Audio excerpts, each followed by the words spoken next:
Suatu hari, seorang gadis kecil sedang mendorong mainannya, ketika benda itu tergelincir dari tebing, ia mengejarnya. Hingga terpeleset dan jatuh, sayangnya ia tak bisa bicara dan tak mampu memanggil bantuan. Saat malam tiba, ayah akhirnya menemukannya, ibunya sangat ketakutan.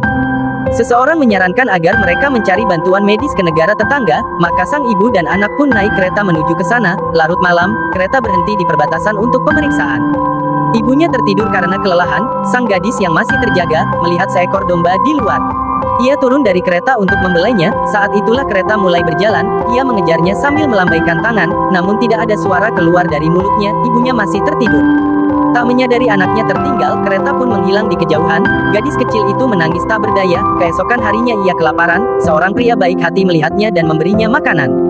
Ia bertanya siapa namanya dan dari mana asalnya. Sang gadis hanya menggeleng, ia mencoba menulis, namun, sadar gadis itu tak bisa membaca.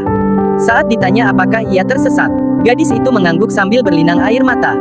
Pria itu membawanya ke kantor polisi, namun, mereka mengabaikannya. Maka ia memutuskan untuk membantu sendiri, mereka menyeberangi gurun dan bertemu sopir baik, yang memberi tumpangan serta membantu mereka melewati pagar kawat berduri. Tapi begitu sampai di negaranya, pria itu ditangkap karena dianggap mata-mata. Di kantor polisi mereka tak percaya gadis itu bisu, mereka memaksa membuka mulutnya untuk memeriksa, pria itu marah, dia mengambil gadis itu dan melarikan diri.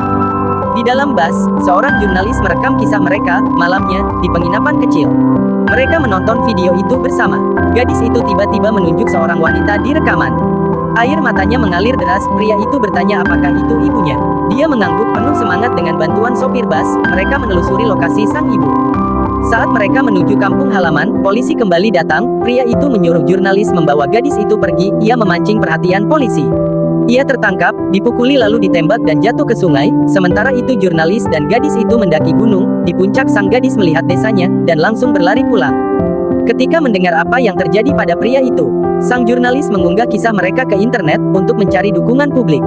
Seorang polisi baik hati mengetahui kebenarannya, dan diam-diam membebaskan pria itu. Esok harinya, ribuan orang berkumpul di perbatasan, bahkan para tentara pun tersentuh oleh keberaniannya, mereka membiarkan kerumunan melintasi batas, pria itu yang terluka parah berjalan perlahan menuju rumah.